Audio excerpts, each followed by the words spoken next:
Hola, hola, ¿cómo están? Bienvenidos y bienvenidas a Todo Cultura.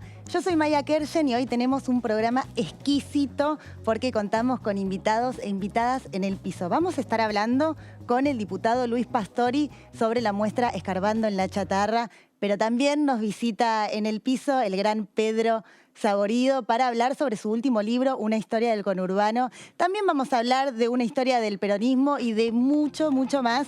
Y también nos visita una mujer multifacética, Ana Padovani, que es licenciada en psicología. Ella es música también y se dedica a la narración oral. Va a estar en el piso con nosotros. Y bueno, como saben, en el programa tenemos un montón de secciones interesantes, como por ejemplo Curiosidades del Congreso. Allí conocemos historias que rodean al Congreso de la Nación y a sus protagonistas.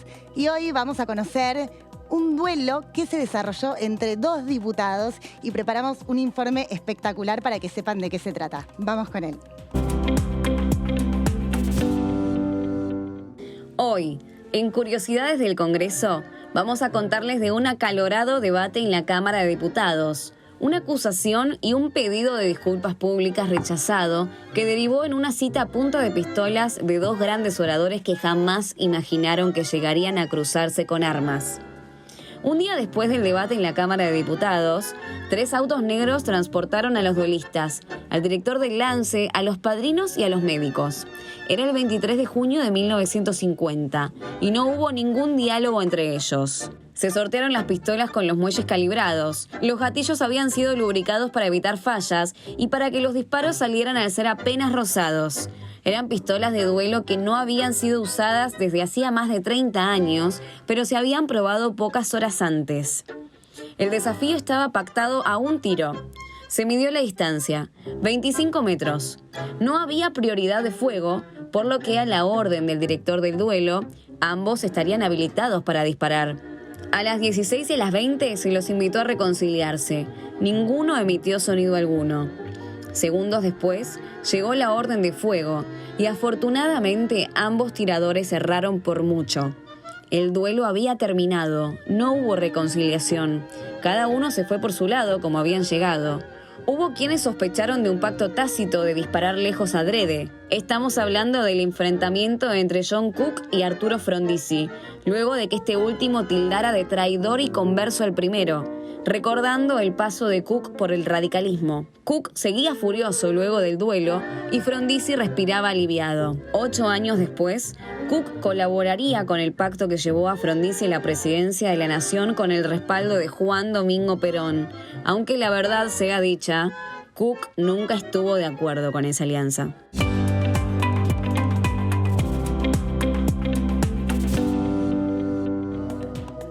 Bueno, y ahora sí está ella en el piso con nosotros, está Ana Padovani, una gran narradora oral, docente, música. Ana, bienvenida a Todo Cultura. Un gusto, encantada, muchas gracias por la invitación, es un gusto estar acá. Bueno, te estuvimos viendo en una actividad de la Biblioteca del Congreso de la Nación que se presentaron dos libros. Es, 2 libros que los tengo acá, mira. A ver, mostrémoslos. Este que es Cuento con Piojo y Picaflor de Gustavo Roldán, sí, y Cola de Flor de Laura de Betach. Espectacular. Hermoso, esos 2 libros. bellísimo. Los textos, las ilustraciones, 2 joyitas, realmente. Cuentos infantiles. Cuentas para... Eso es relativo, porque hay adultos a los que les gusta también. Yo en esto no discrimino tanto.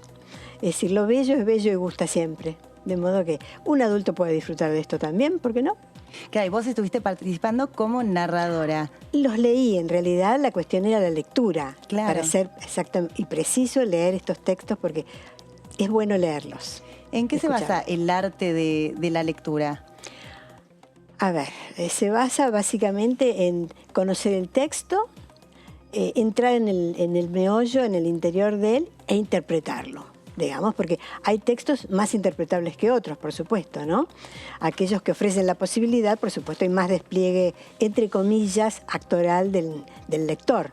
Claro. No hay que ser actor ni actriz para esto. Simplemente hay que poder conectarse con el texto y leerlo con ganas y con expresividad.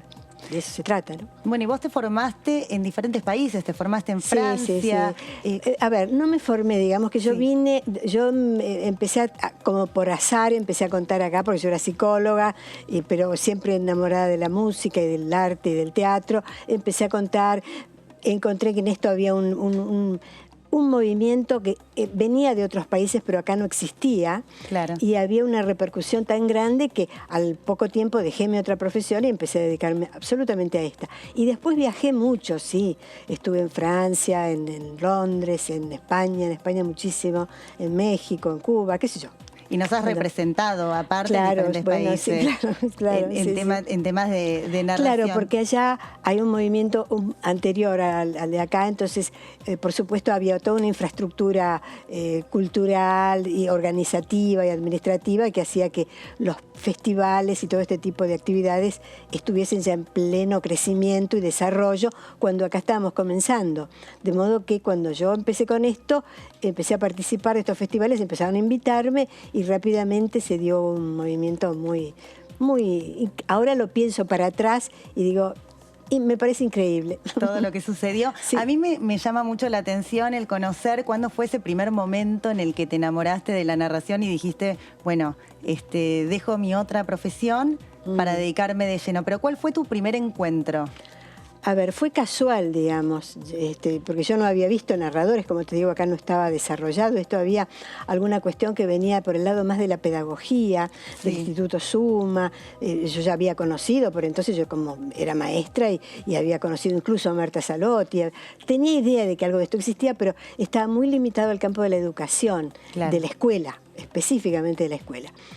Pero esto fue absolutamente azaroso, porque yo estaba en Miramar, había ido incluso, ya por entonces siendo psicóloga, tenía muchas ganas de hacer algo conectado con lo teatral y había empezado a estudiar teatro. Sí. Entonces con unos compañeros habíamos armado una pequeña obra de teatro que la habíamos ido a representar en Miramar y yo había ido con este grupo, con mi familia también, porque yo siempre fui madre de familia, con mi marido y mis hijos, con toda la familia. Fuimos a Miramar y yo vi una carpa de Udeva que había en la plaza donde decía, se leen cuentos para chicos. Sí. Y me ofrecí para leer. Pero a los pocos días me daba cuenta que yo me iba del libro porque me encantaba hacer las voces y los personajes. Entonces le pedí al Señor si me prestaba los libros para estudiarlos. Así fue, me los prestó y los empecé a contar. Vale. Así. Y se produjo un fenómeno porque, claro, los padres empezó a correr esto, empezaron a llevar a los chicos a la tarde a esa carpa a escuchar cuentos. Entonces el Señor me sacó de la carpa y me puso en la plaza. Armó ahí, había puesto detrás de un árbol, había puesto adelante, mejor dicho, del árbol, troncos, y los chicos iban y se sentaban. Se fue agrandando el escenario. Cada vez más. Y yo, claro, como nunca había visto narradores y venía del teatro, decía, ay, pero ¿estará bien lo que hago? Tendré que ponerme algún vestuario, tendré que salir de atrás del árbol. ¿Cómo? No podía yo creer en la potencia del género. Se me fue confirmando solito, porque cuando volví de esas vacaciones, se lo comenté a una amiga que hacía talleres de yoga e iniciaba sus talleres para adultos, ¿no? Con una comida, una cena. Entonces le contesto y me dijo, ay, voy a hacer la cena el viernes, ¿no querés venir a contar para adultos? Dije, pero yo conté para chicos, ¿cómo para adultos? No sé, no tengo idea. Mirá, me dice, vos sos tan lectora que seguramente has leído, se te ocurren cuentos. Dije, puede ser. Entonces revisé, claro, Saki, Chekhov, los maestros de la literatura que yo conocía, que eran cuentos muy narrables, los preparé y esa noche conté. Y me venían a decir, ay, ¿dónde haces esto? ¿Dónde haces esto?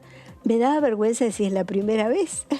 Es la primera vez que lo hago. Y siempre, ¿cómo es ese feedback que tenés con tu público? Cuando son jóvenes, niños, niñas y cuando son adultos también. Y yo creo que siempre, yo digo que se establece la burbuja mágica, ¿no? La gente entra ahí y se queda escuchando. Mientras eso se puede lograr, creo que hay que saber elegir el repertorio, por supuesto, de acuerdo al público, al que va dirigido. Yo creo mucho en la potencia del texto, del cuento, y en la expresividad del artista que lo interpreta, que lo cuenta, que lo narra, que lo vive.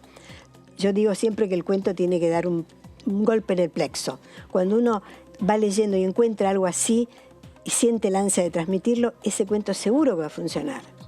Claro. Y cómo, si tuvieses que recomendarnos, por ejemplo, un cuento, ¿no? Para los adultos que le narran tal vez a sus hijos, a sus hijas que están en la casa, ¿qué consejos como profesional de la narración oral les podés dar?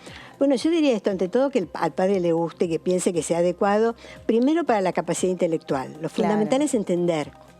El chico que no entiende se distrae automáticamente. Entonces, tiene que estar de acuerdo a la posibilidad de comprensión del chico, esa es la base.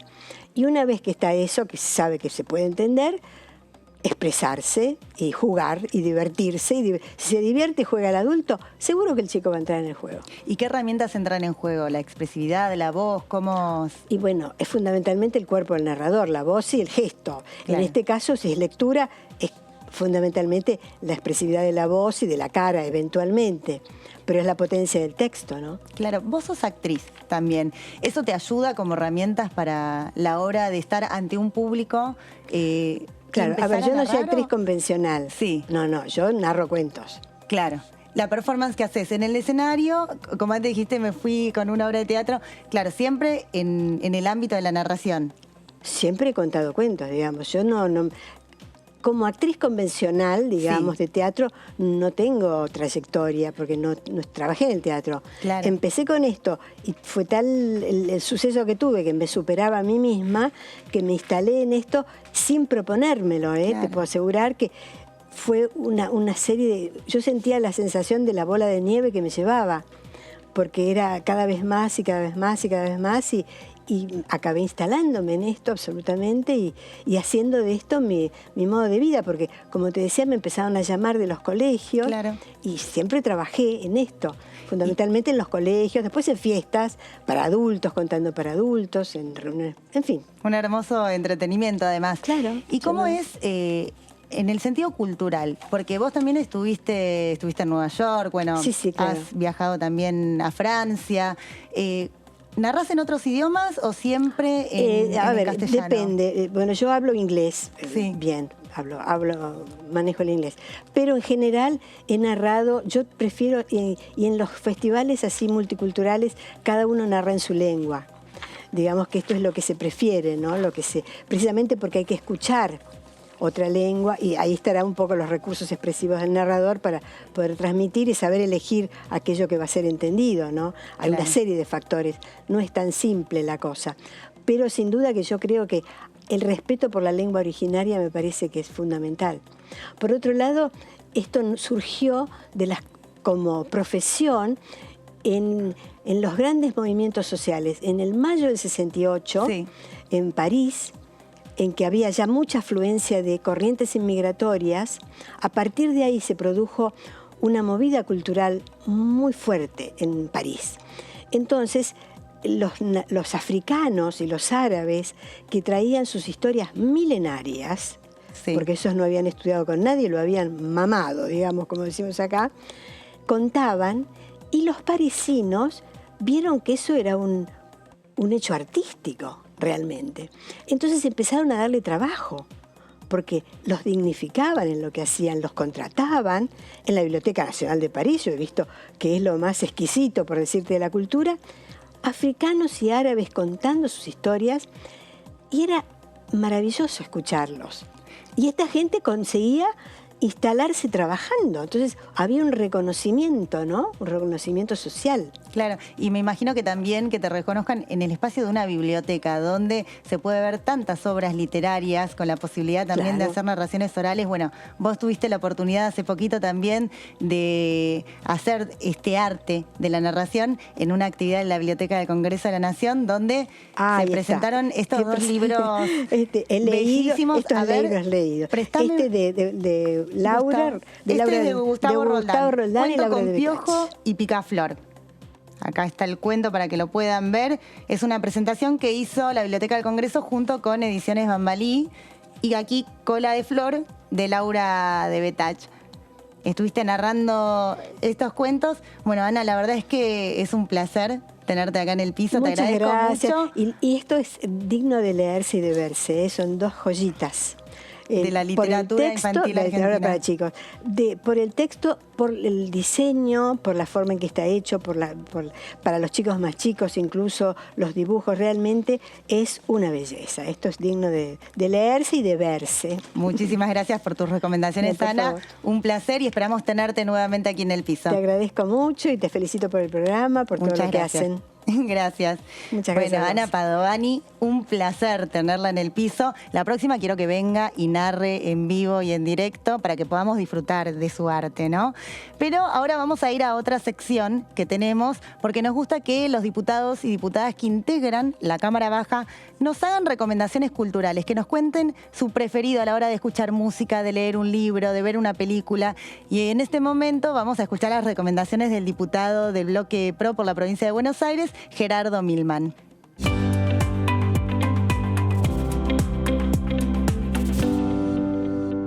Soy Gerardo Milman, integrante del bloque Frente Pro, y te recomiendo que leas La insoportable levedad del ser de Milán Kundera, que escuches a The Wall de Pink Floyd y Lo que el viento se llevó, que es un clásico del cine mundial.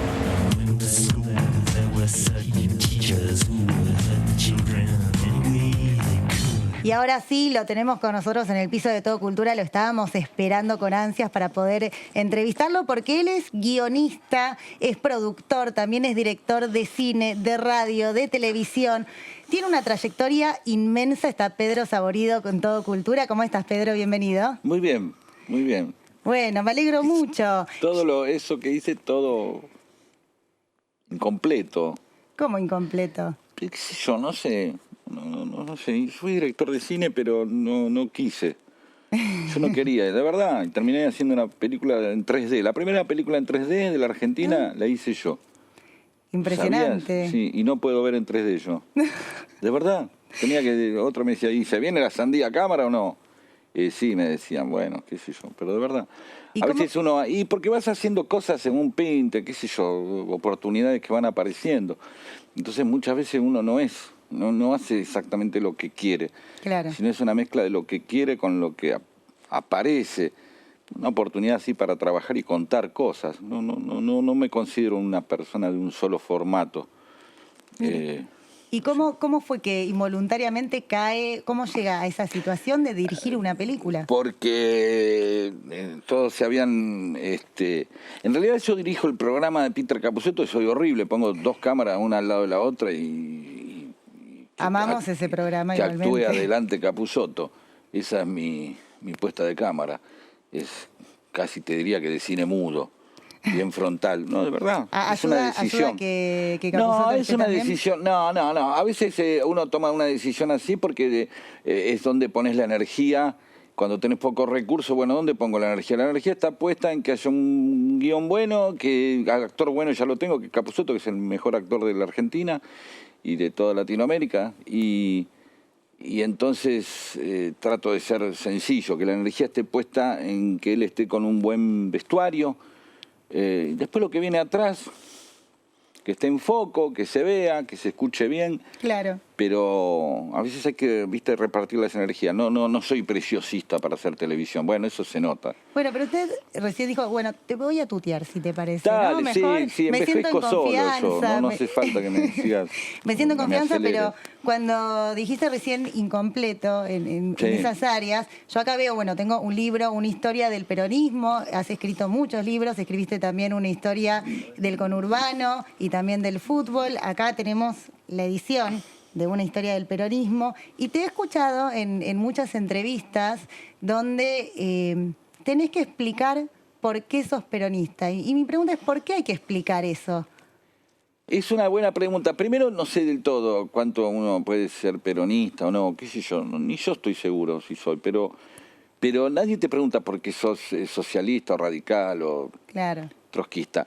Y siempre el peronismo en de determinado momento tiene algo como de algo que no está bien, de algo que es una anomalía. Entonces vos tenés que explicar como que te pasó algo para que te seas eso, como que no es lo normal. Una situación desafortunada. Es ¿por como, qué? es como explicar que no te gusta. ¿A vos te gusta el huevo frito? Sí, me Bueno, encanta. a mí no.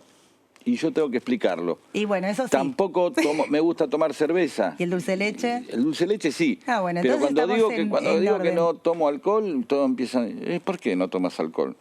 Y yo no te pregunto a vos por qué tomas alcohol. Claro. Se supone que, bueno, sí, para ponerte en pedo y qué sé yo, o pasarla mejor que cuando no estás con alcohol encima. Pero uno tiene que dar explicaciones a veces. Y el peronismo es una de las cosas que más siempre te piden explicaciones.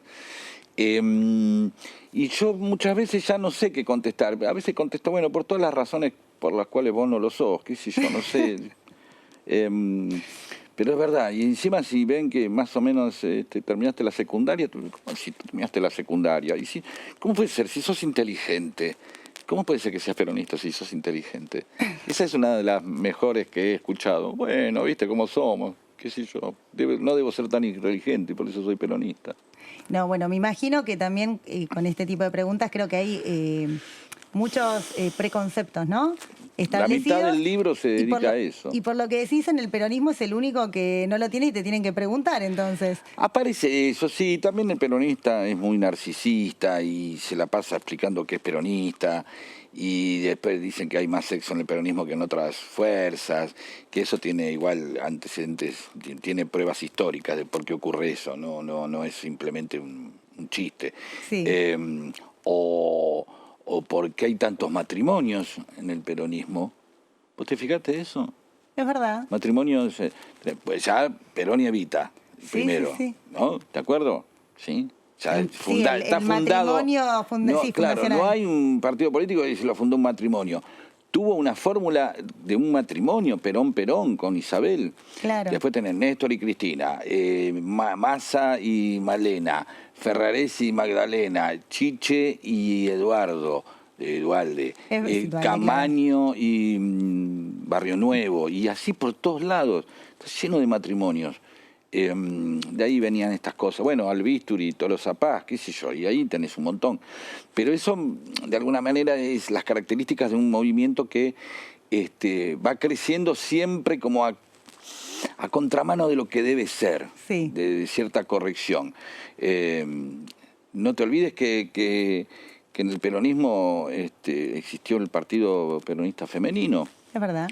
Y entonces esa gran incorporación de mujeres a la vida política que no se daba en otros partidos hizo que mucha gente, aparte de se conociera y tuviera parejas con la cual militaban también. En los 70 también era muy normal. Bueno, justamente hace poco se celebró también la ley de cupo femenino en los cargos de representación política, ¿no? En el Estado. Claro. Así que estamos en ese contexto ahora. Todavía, claro, bueno, pero imagínate, una cosa que viene desde Evita para acá. ¿Cuánto hace ya? 70 años. Entonces, todo eso, siempre hay una parte de transgresión, y esa transgresión que tiene el peronismo, o uno de los peronismos, sí, o el peronismo en algunas versiones, es lo que hace que uno constantemente sea preguntado. Y ese es el libro que trato de explicar, porque cualquier partido político tiene un montón de contradicciones, pero en el peronismo parece que todas las contradicciones son del peronismo, ¿no? Y hablando de contradicciones, te quería preguntar, porque bueno, también me siento raro hablando de peronismo en un espacio que debería ser en Diputados TV. Pero claro, es decir, pero acá hablamos máxima... de todos los temas y claro, con todos los colores políticos, es muy abierto, se acaba de ir... Después viene Nick, por ejemplo, seguramente, cuando me voy yo, como para... Vamos invitando diferentes referentes de la cultura. Para empardar un poco. Digo, con Sebrelli no, pues un cómico, bueno, digo, vino Pedro, traigamos a Nick. Ha salido Tute. Bueno, pero es otro, un gran referente. Sí. En el Día del Dibujante lo tuvimos a Tute con recomendaciones también, recomendando él a otros colegas, ¿no? Que admiran lo que hace. Yo lo que quiero hacer un día, Diputados TV tienen que empezar. Yo sé que no se puede transmitir roscas al aire. No, esto es objetivo, 100% claro, objetivo. Pero está bien, pero podrían poner las cámaras y ver cómo Massa y Negri, ¿qué haces, negro? Y ¿entendés? Ver que hay una convivencia también, que también se vive, no que es toda esa representación en la cual hay una grieta y todos se agarran a gancho. La democracia también no se trata de la convivencia, por ¿no? eso de poder mismo. dialogar Entonces yo con el quiero otro, ver con la cómo, oposición. a ver cómo le agarra una media luna Luna, Fernando Iglesias a Máximo, dicen, mirá, qué sé yo, ¿entendés esas cosas? Porque conviven, agarra. La gente ve como una especie de titanes en el ring. Bueno, Están todos enojados todo el tiempo y hablan así, qué sé yo. Y yo quiero ver esa parte donde también se cruzan en el baño. Hola, ¿qué tal? ¿Vos pensás ¿Cómo que andás? la sociedad ¿Estás en comisión hoy? Sí. Está muy, muy dividida, hay mucha grieta, pero digo, porque no solo pasa en cuestiones políticas, ¿no? Con referentes políticos, que termina siendo como un partido de fútbol, Bueno. un Boca River, sino también vos tenés un libro que es una historia del conurbano. Sí. Donde también hay una división entre una percepción del conurbano Obviamente. y lo que es en realidad el conurbano. Y creo que es muy porteñocentrista también, ¿no? Por decirlo de algún modo. Claro, porque vos fíjate que conurbano es una propiedad casi de Cava. Es el único conurbano que existe es el bonaerense. Cuando el conurbano es un genérico, hay conurbano marplatense, pero el conurbano es bonaerense. No hay conurbano cordobés, hay Gran Córdoba o Gran Rosario. Y eso es también parte de una ciudad que se llama, cuyos habitantes, el gentilicio de sus habitantes es ser porteños, que Claro. también es un porteño, marplatense puede ser porteño, y refiere a que es de un puerto, pero es porque es una ciudad que se ve a sí misma en una puerta. Por eso Claro. le dice al resto del país al interior, porque se considera que está en la puerta.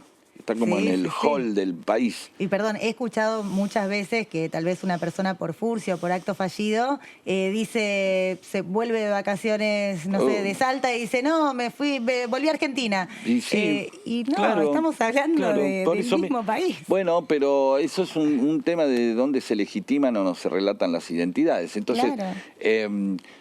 si vos ves noticias del conurbano, nunca ves las noticias lindas del conurbano. Bueno, yo tuve la oportunidad de recorrer mucho el conurbano profundo, pero la realidad es que hay muchos conurbanos. Obvio. No hay uno solo. No. Entonces, ¿cómo definís ese conurbano en tu libro? Es que el libro lo que se trata es precisamente de que, dado que hay muchos sommelier de conurbano, cada vez que yo hablaba del conurbano siempre aparecía alguien que decía, bueno, pero eso no es el conurbano, si tiene asfalto es cheto. Y entonces hablo del conurbano que conozco yo, Claro. que es el de Herli, un primer cordón lleno de italianos que llenan de cemento todo. Que en 40 minutos media hora estoy en el obelisco, y entonces, pero claro que se despliegan otros conurbanos, pero se despliegan conurbanos en donde en realidad es un gran despliegue de identidades, en donde se juntan italianos, bolivianos, peruanos, polacos. Vas Sí. a Villa Domínico, está lleno de polacos, y después el polaco queda viviendo y ya tiene nieto, y el nieto canta regatón, ¿entendés? Y entonces, claro, y todos van al chino a comprar Sí. un chino. Entonces, toda esa amalgama de identidades a veces se mezclan, a veces no, y hace que vos de pronto puedas sentir que estás en un shopping que podría estar en Miami, hacer 4 cuadras y encontrarte con una realidad latinoamericana, ¿no? Bueno. Entonces, todas esas mezclas, yo un poco en el libro planteo que si la Argentina tiene todos los climas, el conurbano tiene todas las Argentinas, están ahí, ¿viste? Todos amontonándose hacia el puerto, ¿viste? Y formando un cinturón alrededor y donde siempre está el miedo de lo que ocurre en el conurbano. Claro. La Argentina tiene algo de conurbano, el capital tiene algo de conurbano dependiente. Que vos decís que piensa que pasan cosas Estás preocupado, que en ¿qué otros va a lados no. pasar? ¿Qué va a pasar con el coronavirus cuando llega al conurbano? ¿Qué va a pasar si estalla? Es como que el conurbano es un cinturón, como que Capital Federal, Cava y Larreta, y tiene como un cinturón inflamable alrededor, Claro. que puede explotar o no. Si está todo en calma y, bueno, no vienen.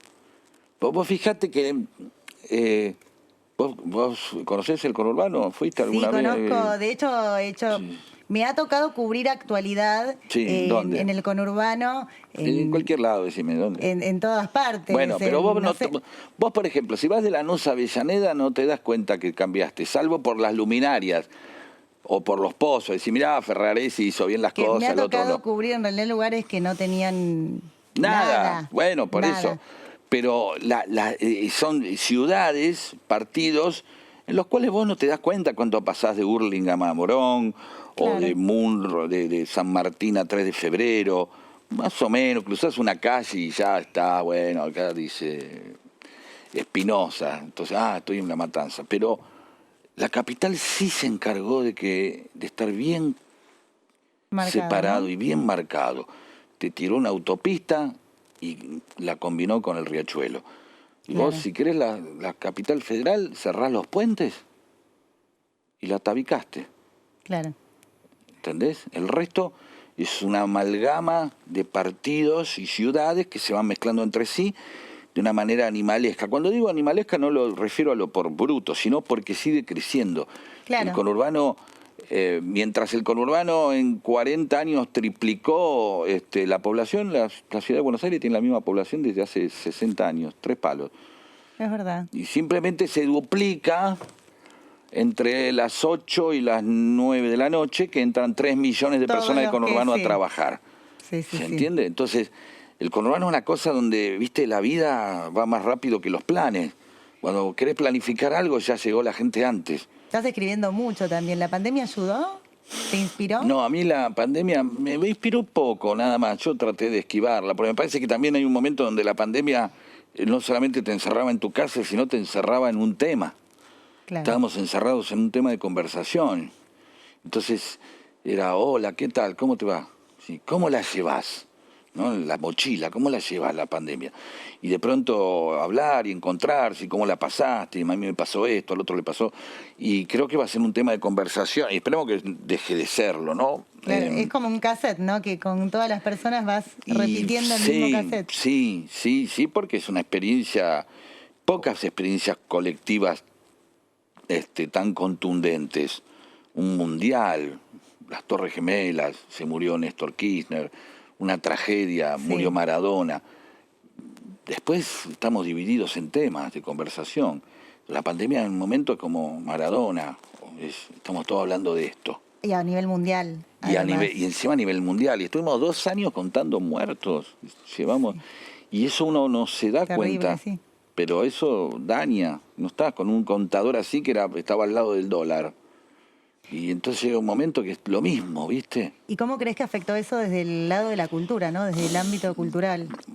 Bien, me parece que obviamente nos dábamos cuenta que cosas son las primeras, las esenciales, y también que hay una industria y que hay mucha gente que vive de la cultura, que es una industria fuerte, por más que uno siempre relaciona lo cultural con lo bohemio, y sin embargo hay una industria de la cultura Exacto. y bueno, ahora se está rearmando un poco. La gente que la pasó muy mal, como la pasó muy mal, qué sé yo, muchísima gente, porque uno también tiene que pensar eso, ¿no? Bueno, yo tenía un sueldo más o menos, qué sé yo, tengo una casa con... Pero también hay que pensar la gente que no solamente la que dejó de percibir algo de dinero, sino la que tenía que salir a trabajar todos los días, el miedo con el que podía vivir esa familia. Y yo, ay, va mi vieja a enfermera a un hospital. Claro. ¿Cómo lo vivís eso? Claro, En el esos 2 estrés. años vamos a ver en qué resultan. Yo trataría de entender que tenemos que darnos cuenta que algo nos pasó. No sabemos qué, pero algo que nos pasó. No podemos seguir siendo tan normales. Algo nos pasó, tenemos que estar atentos a ver qué tara nos dejó. Yo estoy seguro que un par de taras nos dejó. Aprender un poco también de lo que nos pasó. Yo creo que Sí. igual de a poquito también, bueno, a medida que vamos saliendo de la pandemia, si se puede decir así, Sí. que obviamente es más progresivo, porque cuando llegó fue abrupto, fue Sí. prácticamente de un día para el otro. Y la salida es más progresiva. La pero salida es progresiva, pero acompañada con la negación, sí, ¿no? Como diciendo, bueno, ya pasó, ¿viste? Entonces, Omicron te tira encima y otra vez nos dividimos los que estamos... No. Bueno, empecemos a cuidarnos. Y otros que dicen, ya está, yo no me cuido más, qué sé yo. claro. O naturalizar las vacunas como las hemos naturalizado, ¿no? ¿Qué libro pensás, estás preparando? o qué Sí, escrito hay estás un preparando? libro que puede llegar a llamarse Una historia de la vida en el capitalismo.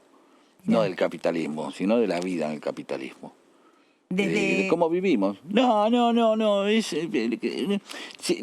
Yo le pongo una historia porque es una manera de contar algo. Sí. ¿Entendés? No hay una idea enciclopédica ni de cubrir todos los aspectos. De hecho, tanto en el de peronismo como en el del conurbano hay siempre la apertura a un segundo libro que por ahí llega algún día o no. Pero, y como una especie de demostración de que no voy a poder cumplir con las expectativas de hablar de todo, todo el peronismo. De hecho, en el libro de peronismo no hablo mucho de los 70, porque también es una cosa que por ahí hice mucho con Diego, con Bombita Rodríguez. Entonces, por ahí quedó medio pisado ahí. Y entonces va a ser una historia de nada, de cómo vivimos en el capitalismo, cómo un montón de cosas que son propias del capitalismo las vimos como si fueran naturales, ¿no? Claro. Y en realidad son simplemente, nos condiciona nuestra forma de movernos, nuestra vida, nuestros planes, la educación, y hasta las relaciones sexuales, no por el hecho de pagar o no, no me lo dijo. Sí, todo se vuelve eficiencia, queremos ser eficientes en todo. Entonces después vas a un hotel y para amortizar el hotel se lleva los shampoos y todo, y decís, hay pileta. Y la querés, y no sabés si tenés ganas de usar la pileta. Pero la usás igual pero por las y para dudas. amortizar. Sí, claro, entonces, totalmente. Tienes sauna. Y en tu puta vida te metes en un sauna, qué sé yo, pero tienes sauna. Vamos a aprovechar el sauna. ¿Entendés? Totalmente. Sí, y el desayuno que te llevas para el mediodía. Te terminás forzando y vas de forma medio porque obligada. tenemos todo el tiempo la idea de la eficiencia en la cabeza. Pedro, ¿Sí? es un placer. Bueno, te agradezco este tiempo, de verdad. No, por favor. Voy a venir seguido. Bueno, cuando quieras, sos bienvenido. Muchísimas gracias, Pedro. Un placer.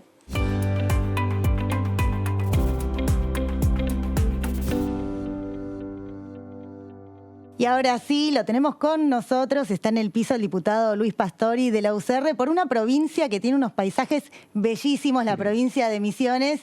¿Cómo estás, Luis? Bienvenido a Todo Cultura. ¿Qué tal, Maya? Buenas noches, un placer y gracias por esta cordial invitación. Usted ha promovido muchísimos proyectos culturales en toda su gestión en la banca, en la Cámara de Diputados, y ahora también promovió una muestra que se llama Escarbando la Chatarra. Es una muestra digital y me gustaría que nos cuente un poco por qué escogió esta muestra digital para que forme parte de la cultura de la Cámara de Diputados. Sí, te cuento que uno de los secretarios, de los chicos que trabaja conmigo en el despacho, Javier Jiménez, es personal de planta permanente aquí de la Cámara, pero además es un artista plástico. Y también tuve la oportunidad hace poco tiempo de auspiciar una exposición que se hizo en forma física en el hall de la planta baja de la Cámara. Y él me presentó esta posibilidad de auspiciar esta muestra virtual que va a estar expuesta en el portal de Cultura de la Cámara. De Mariano Correa. Mariano Ignacio Correa, yo no lo conocía, es un artista, un escultor, vive en la ciudad de Balcarce. Sí. Actualmente estuvo un tiempo aquí en Buenos Aires y escarbando en la chatarra porque se dedica a hacer obras escultóricas de piezas metálicas en desuso. Y de eso realiza maravillas, muchas de ellas vinculadas a las cuestiones costumbristas, el gaucho, sus caballos, el trabajador rural, la fauna autóctona, bueno, de estilo así de costumbrista. Y siempre reciclando este tipo de materiales metálicos, ¿no? Claro. Si tiene que describir a Misiones por su cultura, ¿qué es lo primero que podría contarnos para definirla? Sí, Misiones es un crisol de razas. Sí. Todos los años en el mes de septiembre se realizan, Oberá es la segunda ciudad de la provincia, una fiesta que tal vez sea la más importante que tiene hoy la provincia, que es la Fiesta Nacional del Inmigrante. Sí. Donde todas las colectividades tienen sus casas típicas, presentan su gastronomía, ¿no? Entonces uno puede ir a la casa suiza, a la polaca, a la brasileña, a la japonesa, a la china, a la alemana, todas, a la española, a la italiana. Y cada una tiene su gastronomía, sus platos muy particulares, espectáculos de danzas del folclore o típicas de cada país por las colectividades. Es una ciudad donde, por ejemplo, existe una enorme cantidad de iglesias de todos los credos. Sí. Entonces, una amalgama de distintas corrientes culturales que le da una impronta muy especial a la provincia. Porque esto, le cuento de Oberá, pero en menor dimensión, pero se replica en varios puntos de la provincia, ¿no? ¿Qué es lo que se escucha? Claro, la región está muy influenciado, digamos, bueno, el chamamé, que es algo que, sí, hermoso. si bien uno lo identifica con Corrientes, pero en realidad el chamamé es parte de toda la región litoral. Pero Misiones tiene la galopa misionera, el gualambau, que es un ritmo creado por Ramón Ayala, que tal vez sea el mayor, sin ninguna duda, ¿no? Tal vez es el mayor exponente, ¿no?, del artista misionero Ramón Ayala, sí. que es pintor, que es escultor también, que escribe canciones, poesías. Un gran exponente. Es una persona realmente maravillosa. El gualambau, la polquita rural, que tiene que ver con esta inmigración gringa, ¿no? Sí. Que se afincó en Misiones, la mezcla del polaco, del ucraniano, del alemán con el criollo, y ese ritmo tan particular. Y quiero preguntarle si usted tiene que elegir un artista de su provincia para recomendarnos, ¿quién sería ese artista? Hoy, en lo que es música, los hermanos Núñez son tal vez uno de los principales, una guitarra, un acordeón realmente fantástico. Sí. El Chango Espasiuk. Bueno, ay, el Chango Espasiuk. Conocido. Muy conocido en todo el país. Sí. Hoy un referente indiscutible, ¿no?, de la música y la cultura misionera. El Chango Espasiuk creo que hoy es indiscutible. Manos Brites. Pero claro. En este rubro en el que está la muestra de Mariano Correa, sí. que es escultor con metal, tenemos un artista en esa misma orientación, digamos, sí. que se llama Jerónimo Rodríguez. Jerónimo Rodríguez es autor, se suele ver por ahí en algunos canales de televisión cuando muestran Posadas, sí. la costanera de Posadas, y la figura de un indio, el indio Andresito Guacurarí, imponente. Esa es en metálico, y es obra de Jerónimo Rodríguez, ¿no? Acá en la avenida 9 de Julio y avenida de Mayo, en una de las plazoletas, sí. hay una réplica del indio Andresito, pero más chico, digamos, ¿no? Ah, mira, no sabía. Eso replica, digamos, lo que es el indio Andresito en Posadas, está allá, claro, en una dimensión mucho más pequeña, pero está expuesta ahí en la plazoleta en 9 de Julio y Avenida de Mayo, en esa zona. Diputado, me gustaría también que nos cuente porque usted ahora está terminando sí. su gestión en la banca, en la Cámara de Diputados, y quería preguntarle qué le recomendaría a aquellos diputados y diputadas que van a que van a participar ahora de la Cámara de Diputados y que fueron electos, ¿no?, en las últimas elecciones. Si yo tuviera que darles un consejo a los pares que siguen o que se incorporan, que nunca se olviden que detrás de cada contribuyente primero hay un ciudadano, porque el contribuyente claro. nunca deja de ser un ciudadano. Pensar que lo que uno está aprobando, cómo va a impactar en la vida en las personas, diaria, ¿no?, de cada persona, fundamentalmente del ciudadano, ¿no? Entonces, tal vez si uno tuviera eso en mente siempre, por ahí se equivocaría un poco menos. Yo lo escucho hablar, bueno, su tema además de contador público es profesor universitario, algo que está sí. estrechamente ligado a la cultura. ¿Va a continuar con la docencia? Voy a continuar con la docencia, seguramente por un tiempito más. Es algo que me apasiona. A mí, bueno, se nota en su hablar, en mis cómo tres explica. vocaciones en mi vida, la docencia. Sí. Yo, mi primer título fue maestro normal, maestro de grado. Bueno, ahora sigo como profesor universitario, o sea que desde los 18 años que trabajo en la docencia. Muy jovencito. Lo otro es la política, obviamente, si no, claro. no estaría acá. Y lo tercero es la música. La música es algo que a mí me Siempre me ha... Es más, en mi época... ¿En qué área de la música? Sí. Cuando todavía tenía pelo, vivía en una ciudad que se llama Monte Carlo, Sí. más o menos mitad de camino entre Posadas y las cataratas del Iguazú. Y teníamos allí un conjunto folclórico. Me gusta mucho el folclore. Qué lindo. Me gusta toda la música, ¿no? Pero el folclore es algo que me apasiona particularmente. Y el folclore, en el grupo que tenía de folclore, ¿usted qué rol cumplía? Éramos un conjunto vocal, así que éramos guitarras y voces. Ah, qué lindo. Pero esto no lo sabía, No, diputado. Si lo hubiese sabido... creo que lo estoy diciendo ahora le cuando me habría estoy dicho, yendo. ¿Cómo se llamaba el grupo, diputado? Los Junqueros. ¿Y no piensan en un regreso ahora que todos los grupos conocidos tienen un retorno, no? Hasta hay series de televisión que tienen retornos, grupos musicales. Bueno, ahora que termino mi mandato puede ser, no sé, Bueno, no lo nos pensamos. nos tiene que avisar. Así por lo menos si no podemos viajar para Misiones, lo Bueno. podemos ver vía streaming. Bueno, cómo no.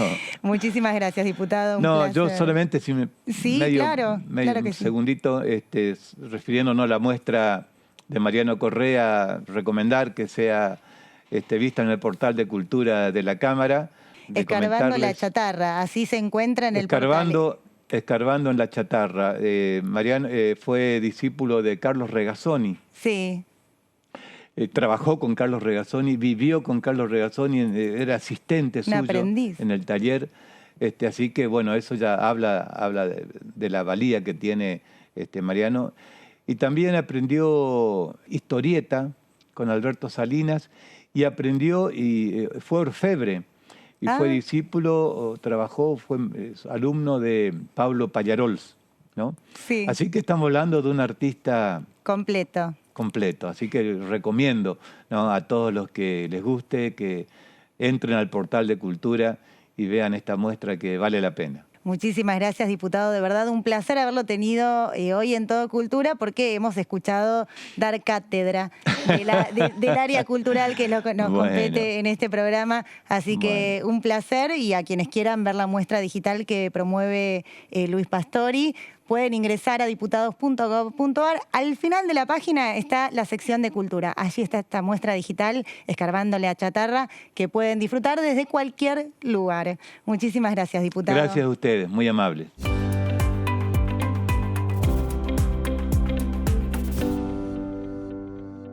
Y ahora sí, muchas recomendaciones culturales para hacerle para que puedan disfrutar desde su casa, porque algunas son virtuales y otras son presenciales para que puedan ir con un amigo, con la familia, con quienes gusten.